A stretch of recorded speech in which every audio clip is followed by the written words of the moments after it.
Ini terkait dengan QRIS itu atau Gateway Nasional.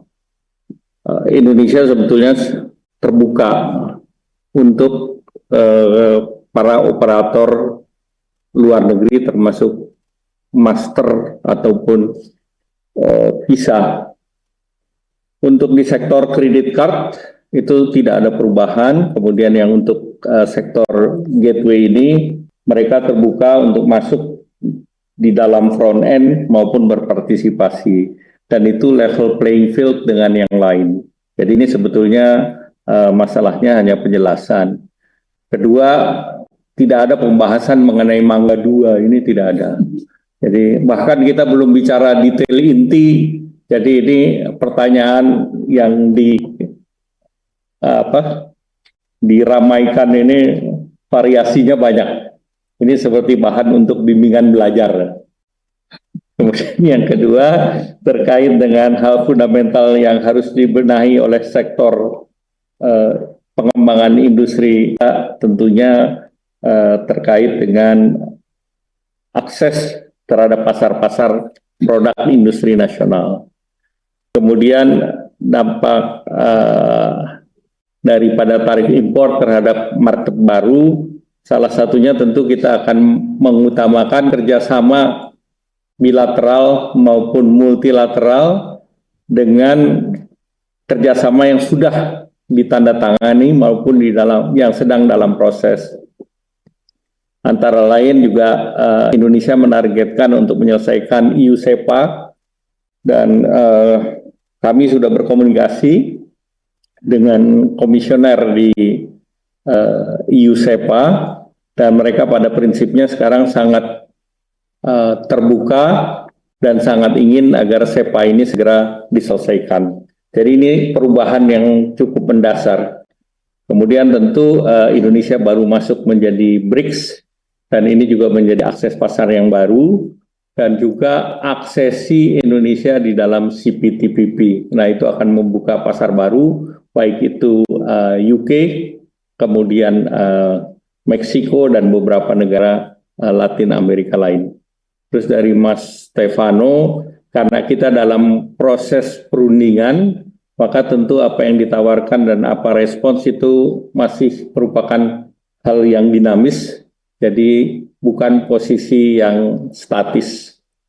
Nah, kemudian tentu terkait dengan tawaran Indonesia di sektor energi, di sektor pertanian, kemudian dan yang lain, ini masih dalam konteks pembahasan yang nanti rinciannya akan diumumkan sesudah deal ini dapat diterima oleh kedua belah pihak. Nah, respons awal dari Amerika tadi sudah disampaikan Ibu Menteri Keuangan, Indonesia adalah yang salah satu yang pertama yang merespons. Tentunya ada keuntungan bagi Indonesia karena ini sebagai salah satu adalah early mover advantage yang bisa menjadi salah satu referensi bagi Amerika. Kemudian tantangan yang dihadapi tentu karena ini adalah Indonesia adalah satu dari lebih dari 70 negara, sehingga tentu bagi Indonesia adalah bagaimana kita menjadi perhatian pertama, dan alhamdulillah ini sudah berhasil kita capai dan schedule sudah dipersiapkan, bahkan Indonesia mengusulkan timeline yang lebih pendek yaitu 60 hari, dan ini diapresiasi oleh berbagai negara yang kebetulan sedang ada di Washington. Kami juga berdiskusi dengan like-minded countries yang kebetulan ada di Washington, dan kita share apa-apa yang kira-kira bisa bermanfaat bagi Indonesia. Kemudian dari BTV tentu kita mendorong perdagangan yang fair, adil, baik itu di level bilateral maupun multilateral. Jadi tentu ini bukan dalam tanda petik zero sum game, dan ekonomi diharapkan bisa tumbuh sehingga pengalihan daripada import untuk komoditi dari negara tertentu, tentunya ada komoditi lain yang Indonesia bisa tingkatkan. Selanjutnya Ibu Menteri Keuangan, silakan. Pak Menko sudah menjelaskan dari sisi pendekatan disampaikan tadi oleh Sekretari Bessent, memang Amerika melakukan perundingan secara bilateral. Jadi dalam hal ini tidak dilakukan dalam bentuk grup negara.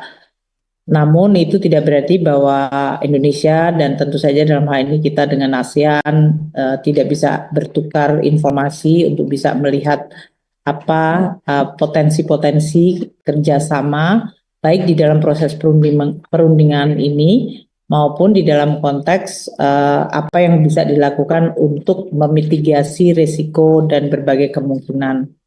Jadi dalam hal ini justru pada saat pertemuan G20 dan juga dalam pertemuan IMF World Bank ini semua menunjukkan suara yang sama, semua negara, apakah dia negara maju, negara emerging maupun negara-negara berkembang lainnya, semua mengabarkan bahwa ketidakpastian global dengan tidak adanya kepastian mengenai bagaimana hubungan perdagangan antar negara akan diatur telah menimbulkan risiko sangat besar terhadap keseluruhan pertumbuhan ekonomi dunia.